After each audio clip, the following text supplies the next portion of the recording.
So, once again, welcome to the politics class. Today, we are going to discuss what is democracy and why is democracy. Actually, you must have learned the definition of democracy in the previous classes. Democracy is a form of governing a country by the people, of the people, and for the people. In other words, we can say democracy is a form of government in which the rulers are elected by the people. And this is a useful starting point since this helps us to separate democracy from other forms of government which are not democratic, like the army rule of Myanmar. Since they are the army people, they have come to the power, so we cannot say they are being chosen by the people. Those who happen to be in control of the army, they have actually become the ruler of the country. So the people of Myanmar do not have any kind of rights to take any kind of decisions. Same way, dictators like Pinochet are not elected by the people.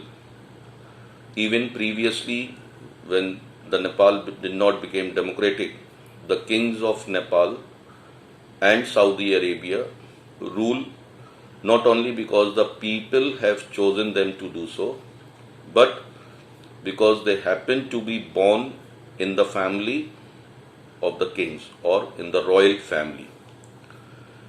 But this simple definition is not adequate. It reminds us that democracy is people's rule. But if we use this definition in an unthinking manner, we would end up calling each and every government that holds an election is a democratic country. And this could be a misleading definition. So that is why we need to carefully distinguish, that is, differentiate between the democratic and non-democratic form of government. We can do so by understanding each word in this definition carefully and spelling out the feature of democratic government. In your book, you will find there is a cartoon given. If we will read that cartoon, the cartoon was drawn when the elections were held in Iraq, and that too in the presence of the US Army and other foreign powers. Here in this cartoon, you can see that the soldiers are erecting the pole in which we find democracy is written, and M word is especially emphasized. It also signifies an important food chain like McDonald's.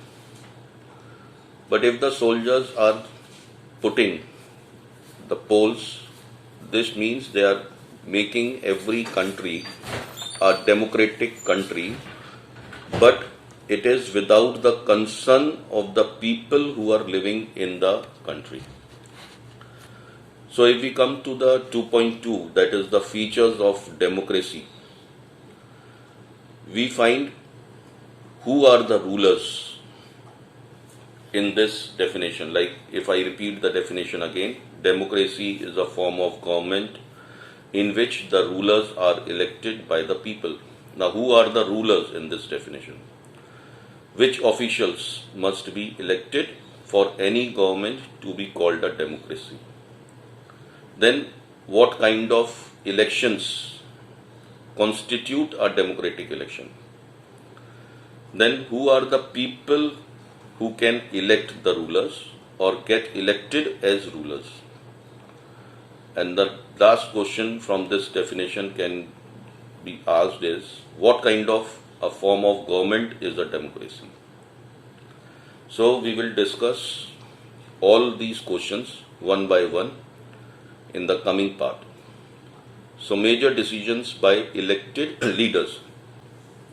Here you will find another cartoon has been given in which there is a wall and it has a main entrance which is being locked, and from there a person is handing over a document stating the rules and regulations everyone has to follow when they enter this country, and this country is Syria. And the lady shown with the olive branch thrown on her head is democracy holding a balance, tarazu, equality. Here they want that in Syria, first of all, you have to become a member of Al-Baath party, and then only you can enter.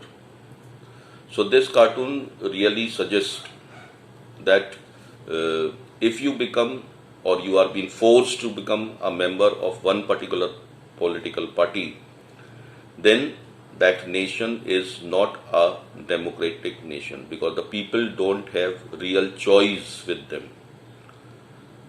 Whether they want or not, they are being forced to be a member of Al-Baath party. Same way, if we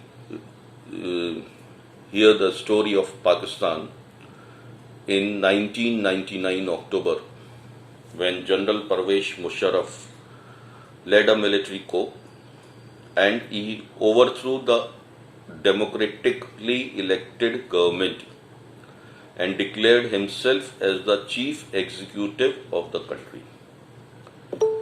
Later, we find that he further changed his designation to the president in 2002 and held a referendum in the country that granted him 5-year extension.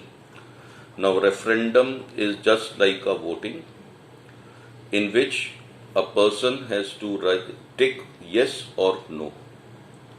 So in this referendum, he was asking whether people like him to continue for another 5 years or not. Since the government was not democratic, so some of the historians and the politicians even say that referendum was also bogus. That is, illegal way was used to get the referendum passed in favor of General Parvez Musharraf. In 2002, we find that the Pakistan media, human rights organization and democratic activists, they even claim that referendum was based on malpractice and fraud.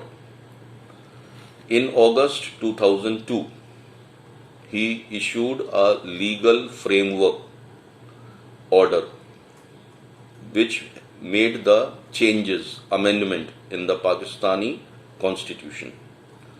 According to this amendment or this order, we can say the president got an additional right that he could dismiss the national as well as the provincial assemblies according to his own wish.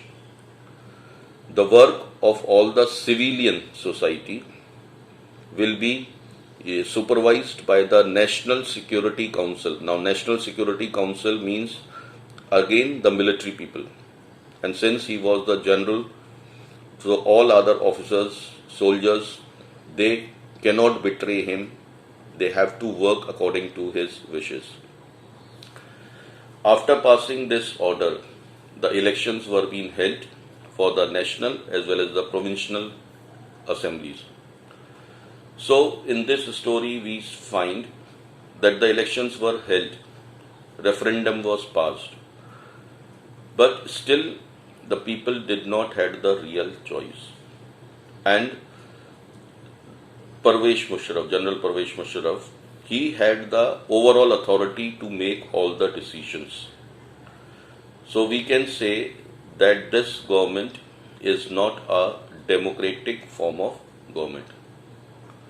Same way, the role of the USSR in the communist country Poland and that of the US in the contemporary Iraq, because the USSR as well as USA, they are forcing the nations to form a government of their liking, not of the people liking, but what they like, their own ideology. And here the real power was with some external power and not with locally elected representatives. So we cannot call these government as the government which are being appointed by the people. So this gave us the first feature of the democratic government. In democracy, the final decision making power must rest with the people who are elected by the people themselves. That is the free and fair electoral competition. Now, in this situation, like previously we have discussed about the Pakistan, it was a military coup. Now, here we are going to read about China, a very developed nation and becoming stronger day by day. Here in China, we find the elections are held regularly after every 5 years to elect their country's parliament, which is also known as Guangwu Renim Daibu Dawi. That is a Chinese name. If you find it a little difficult, try to learn it. Otherwise, you can even write National People's Congress. The National People's Congress has the power to appoint the president of the country. That is to say, the people choose the or elect the representatives, and these representatives, they choose the president. So it has nearly 3,000 members elected from all over the China. Indirectly, 3,000 elected members. Some members are elected by the army. So before contesting the election, before the elections are going to be conducted, every candidate, whoever want to contest in election, they require approval of the Chinese Communist Party. And only those who are the member of the Chinese Communist Party or 8 smaller parties, which are also, we can say, the branches of Communist Party, elites, are only allowed to contest election held in 2002 and 3. So indirectly we can say whichever person is elected, whoever become the president, every time the government will be formed by the Communist Party. So in this way we find there is also no real choice for the people, because there is only one single party. Members of the same party may contest, but whoever will win, he will be a member of the Communist Party. So that makes China also a non-democratic government. So this example shows, even if we have regular elections, people have the right to vote, but that doesn't mean that the country will be a democratic country. Now another example, we will talk about the Mexico.